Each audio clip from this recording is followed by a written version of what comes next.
Hello, House of Rose Reviews is here, and well, we're in a different room. Yeah, a little different, a little bit of a change, but why not? Why not? I thought, yeah, best give it a go. Sorry about that. I really hope it doesn't cause me any problems, but regardless, anyway, today we're reviewing the New Mutants. I said I was going to do this, so here we go. And this is probably going to be the last ever X-Men movie, and whether you call that a good thing or a bad thing, it's really hard to decide.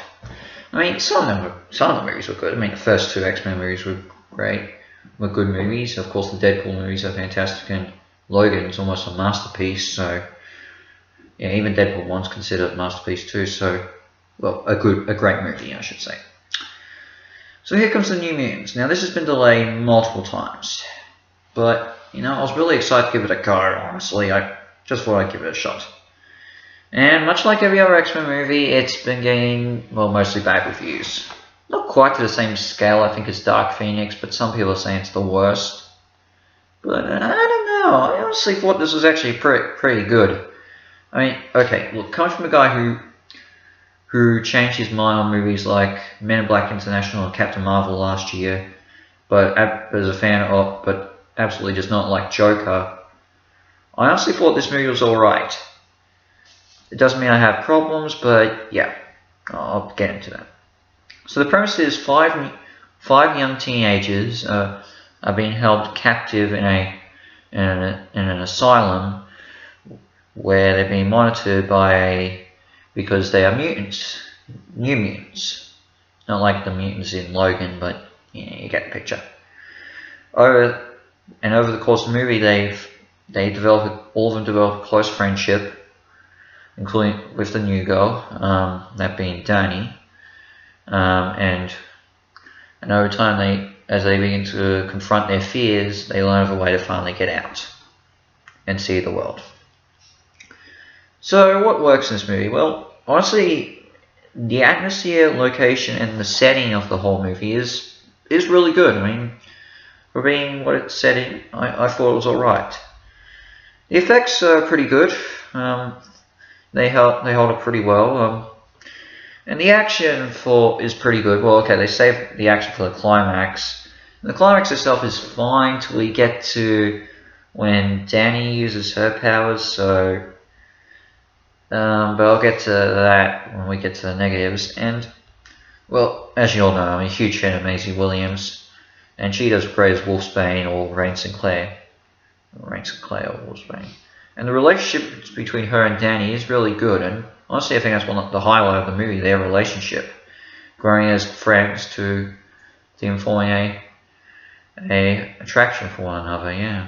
Honestly, I loved it. I mean, it is true to the comics, and obviously I have not read any of the comics, but honestly I thought that was a really good relationship, a great one, a pretty good one, yeah. But what are my problems? Well, there are plenty. First off, the other mutants in this aren't really rememberable, including Danny. I can't really remember their names. I can remember a bit of their powers. Like one can go across dimensions. One can, you know, turn up the heat, I should say. Yeah. There's no real scares in this movie, which is strange because it's a horror movie. So. Yeah. I have question marks over the villain. I mean, the person who's holding him captive, but then Danny's powers sort of create their true antagonist. I'm not going to go into it, but think Justice League versus Teen Titans with Raven and Trigon, and you probably will get what's going on with Danny's powers. For you DC fans and all that, yeah. And there are clearly a lot of rip-offs of movies in this. I mean, I know no movie is original, but I can clearly recognize when all the movies are tripping off in this. Okay, there is a reference. They do copy and paste some scenes from Logan, and that's when Danny finds out what the place they're at is doing, because it's connected to the organization from Logan with Korean New Mutants, or something like that. But, I mean, kids trying to escape from trying to escape from an asylum. Clearly, I can see Shawshank Redemption. Mutants or held up from the outside world. Well, it's basically almost like Monsters vs. Aliens. There's a scene where Danny's contemplating jumping off a clock tower and Rain pushes her back. Clearly, you can recognize that as the scene from Titanic where Jack pulls back Rose. Obviously, the relationship, especially when Danny and Rain first kiss. Am I the only one who pictures wolf children?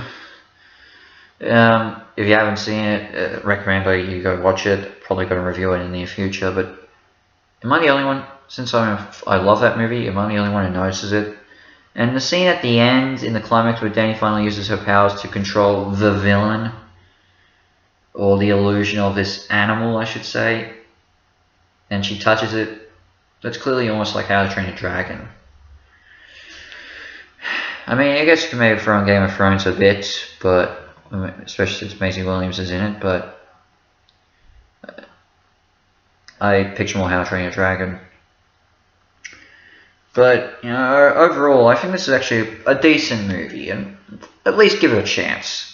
Honestly, I would really like to see this included in the MCU canon, much like they're going to try and do with Deadpool. I mean, I know at this rate, Marvel and Disney are planning to reboot the X-Men series to include in the MCU, with Deadpool being one of the few exceptions because they're working with Ryan Reynolds to get the character into it. But I really hope they do it with this one. Well, at least bring some of the characters back. I mean, as I said, I love Maisie Williams' portrayal as Wolfsbane, and honestly wouldn't mind seeing Danny show up as well. But we can only, and besides, there is that, I'm not sure if it was cut or not, but Antonio Banderas was supposed to be in a post-credit scene as a build-up to another movie. I don't know if that happens because I didn't wait to the end.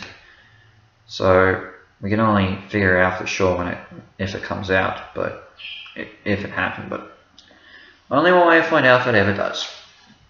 But in the meantime, okay, so my score for this is going to be 6.5 out of 10 hat stars.